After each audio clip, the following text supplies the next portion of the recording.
Krishna Krishna Krishna Krishna Hare Hare Ho Hare Krishna Hare Krishna Krishna Krishna Hare Hare. Oh Jai Maa Gange Gange Jai Maa Gange Gange Jai Maa Gange Gange Jai Maa Gange Oh Jai Maa Gange Jai Maa Gange Jai Maa Gange Jai Maa Gange Oh Jai Maa Gange Gange Jai Maa Gange Gange Jai Maa Gange Gange Jai Maa Gange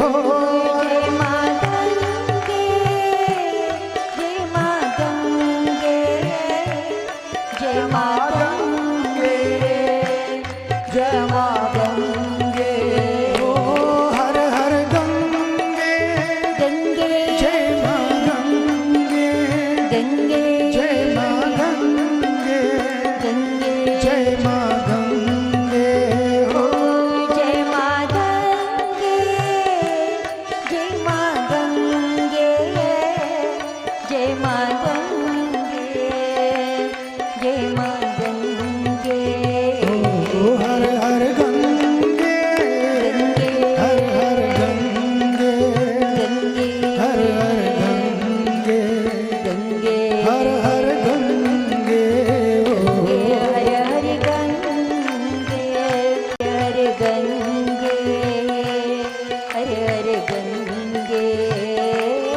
Hare Hare Gange Gange Maa Gange Maa Gange Ma Gange Maa Gange Ma Gange Maa Gange Ma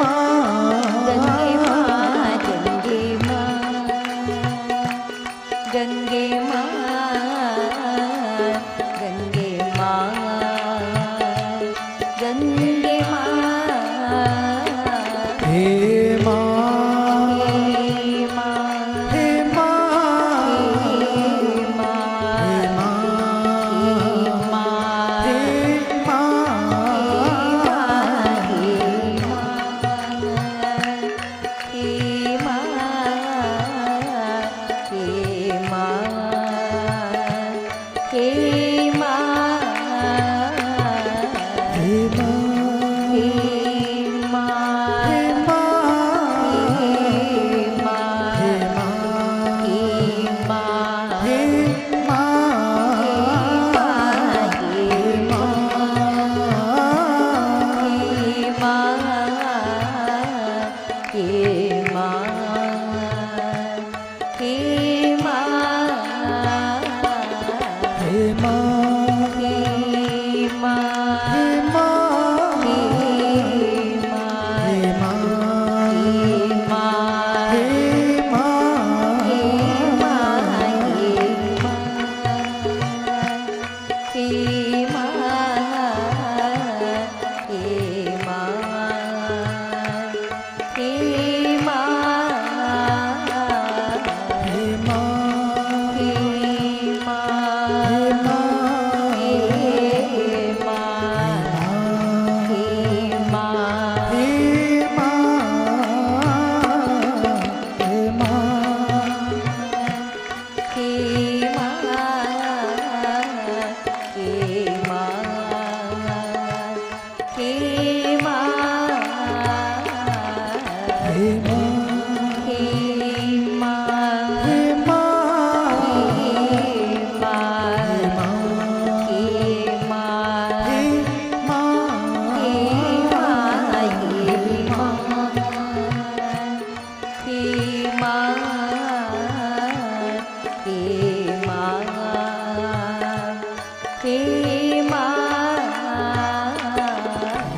Ma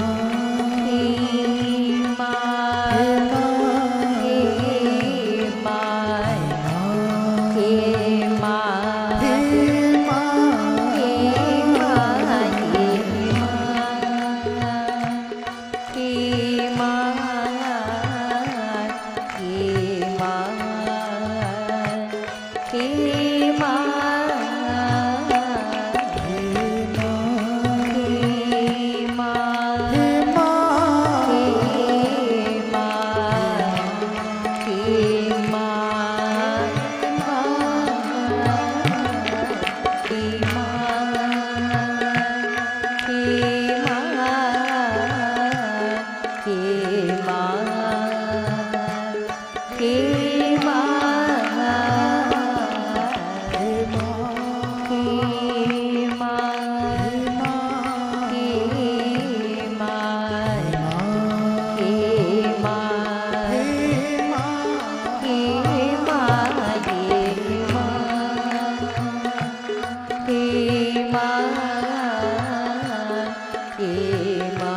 बोले सर्वेश्वर भगवान की जय, गंगा मैया की जय, भारत माता की जय, धरती माता की जय, हर हर महादेव। ओम जय गंगे माता मैया, जय गंगे माता, जो नर तुमको जाता, जो नर मैया जी को जाता मनोवांछित फल पाता। ओम जय गंगे माता।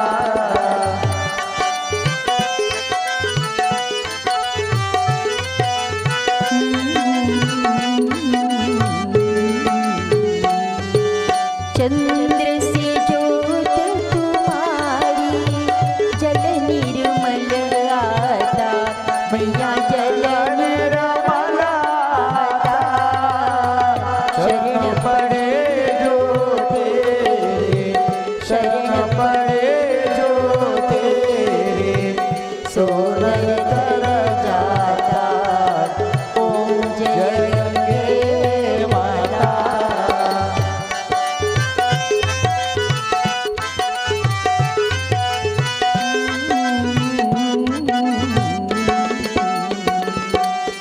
एक ही बार जो तेरी शरणागति आता, मैया शरणागति आता, यम के त्रास मिटाकर, यम के कष्ट मिटाकर, परम गति पाता। ओम जय गंगे माता।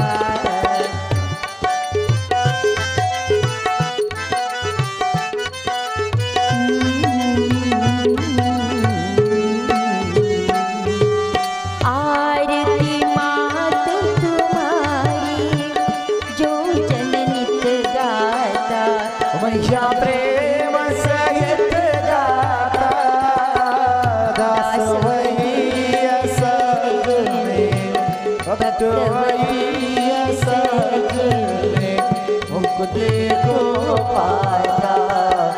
ओम जय गंगे माता। ओम जय गंगे माता मैया, जय गंगे माता, जो नर तुमको जाता, जो नर मैया जी को जाता, मन वांछित फल पाता। ओम जय गंगे माता, जय गंगे माता, जय गंगे माता। What he's asked is taking on the previous question where we had spoken about the importance of faith. He said, so you say we have to believe, which is actually slightly different from faith, but I'll come back and talk about both of them. And he said, but everywhere else in life, when we are supposed to believe something, there's a foundation. There's a foundation of evidence, of proof, of something. But in religion, we have no foundation of any proof, any evidence, and we're just told, believe. And so how does this work? How are we supposed to just believe like that? So there's a lot of points here you've touched on. First of all, faith is different than belief, actually. Belief is usually in a thing, an item, a theory, one aspect. So, do you believe this tenet or this teaching or this law? Or do you believe in karma? Do you believe in reincarnation? Do you believe in gravity? Right? One thing. Faith is much more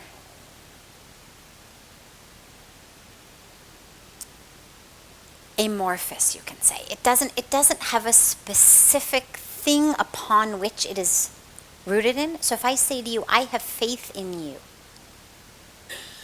what that means is I have faith in you in general.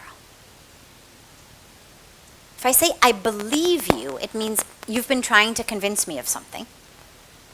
I believe you, yeah, okay. I think in this moment you're not lying to me. You say, really the reason I was late is I got stuck in traffic. Really, I promise I didn't go to the party. God, there was so much traffic. Okay, I believe you. I believe what you are saying is true, not a lie. But I have faith in you is very different. I have faith in you has nothing to do with what you did today, of getting stuck in traffic, not stuck in traffic. I have faith in you as a being. Now, faith is built up, typically, over a series of time.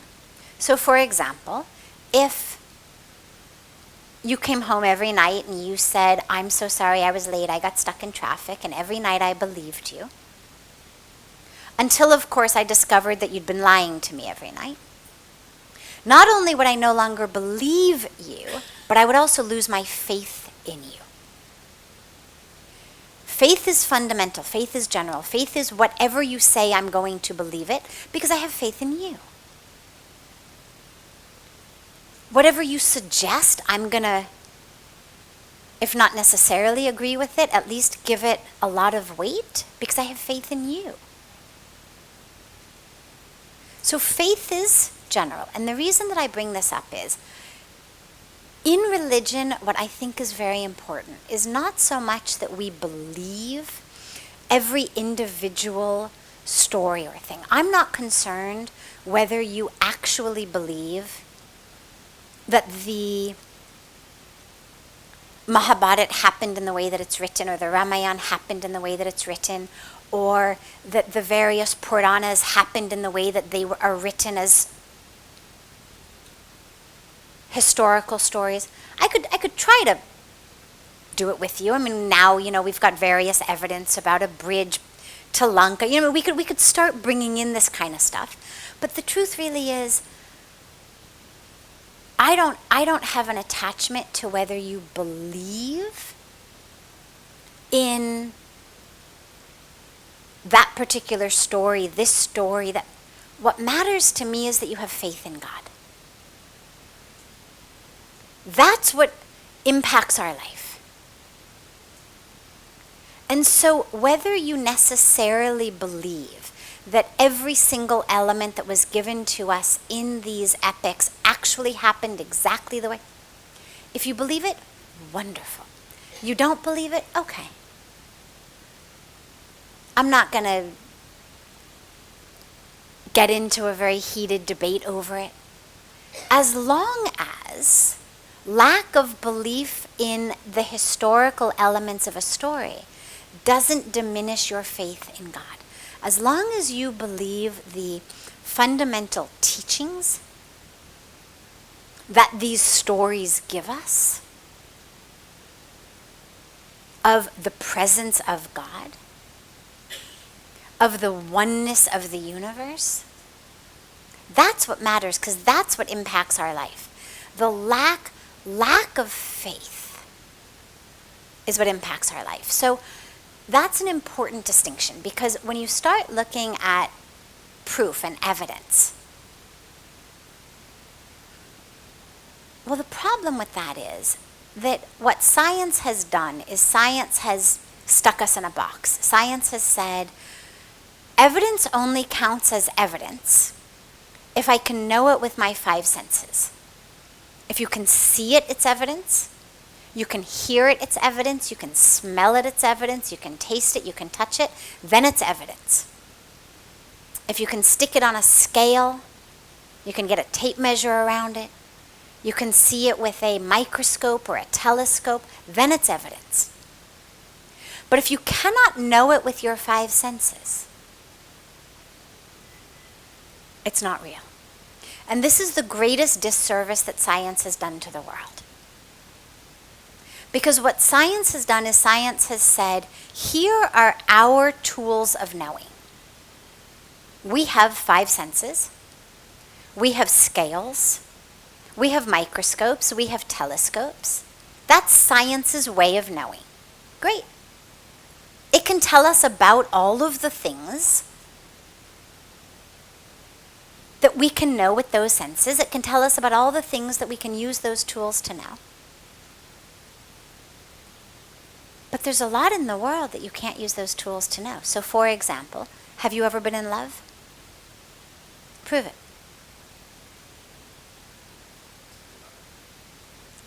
Give me any evidence. Who do you love? Oh, well, choose one. Give me one person. Do you love your mom? You love your brother. Wonderful. Prove it. I need evidence. I don't believe you love him.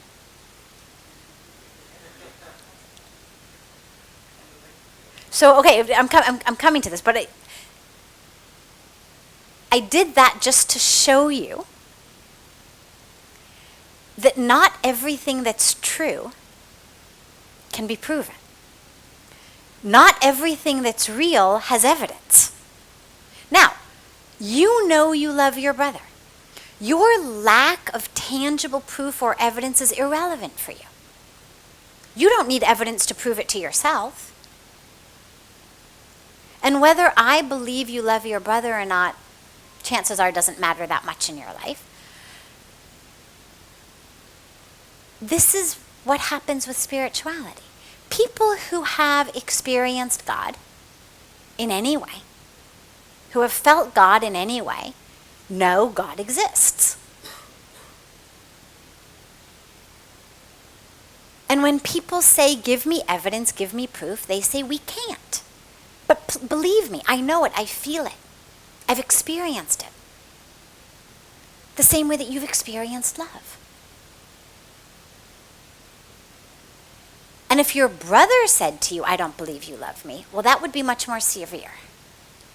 You'd really try to convince him that you loved him. But the truth is, you'd have a really difficult time because there isn't any proof or evidence.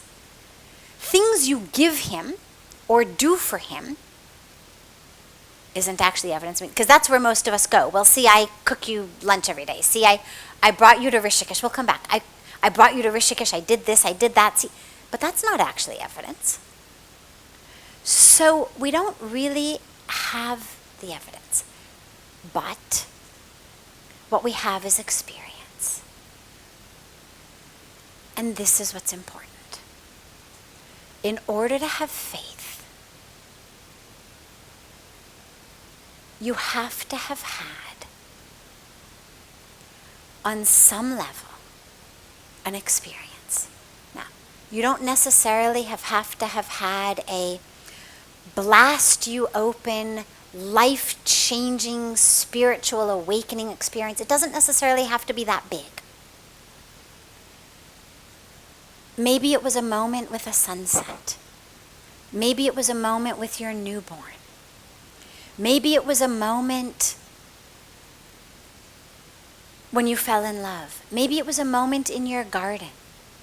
Maybe it was a moment in meditation. Maybe it was a moment in the Ganga Aarti. But at least a moment in which you experienced something that was beyond your five senses, something that you couldn't see under a microscope or in a telescope, but something that you know is very real because you felt it. And that's our way in. That experience becomes your way in. To accepting the knowledge, or even just the possibility, that there might be more of that. That maybe that which you experienced in the moment of looking into the eyes of your newborn child, or looking up at the stars on a night when you were out in the woods and there was no light and you saw the universe and you had a moment, or in the Aarti, or in meditation, or with a sunset, that maybe that is only the beginning. And when we have that faith, or the other way to do it is, you have a person. Maybe it's a parent, maybe it's a grandparent, maybe it's a guru. You have a person in whom you have already implicit faith. and that person says to you, there is God. So maybe you haven't yet had an experience of God, God's self, but what you've had is an experience of faith in one who says, there is God. But in order to fully surrender on a deep level, you've got to have faith in something. Otherwise, that leap, it's called a leap of faith for a reason. There has to be faith in something. Faith in the universe, faith in the light, faith in someone who told you something's going to catch you. Faith in an experience you've had. Whatever it may be. They're all different ways into the experience of the divine. And that experience, and love, the reason also that I gave the example of love is one of the easiest and best ways in. So when you love your brother. Well, how old are you? How old are you? Huh? He's 20, okay. So his physical body has changed a lot since you started loving him. He was a baby at some point, then he got a little bigger, then he keeps getting bigger, but you've loved him the whole time. Means you may have fought a little bit maybe when you were kids, but nonetheless you've loved him the whole time. But his body keeps changing. So it's not his body you love. What is it that you love that has been consistent throughout 20 years? It's not his body. It's not his brain. It's not what he does or says, because when he was little he wasn't doing or saying anything. That which you love in him is what we call essence, spirit, and that's divinity. If you really love him, you're loving God. Because that in him which doesn't change is divinity.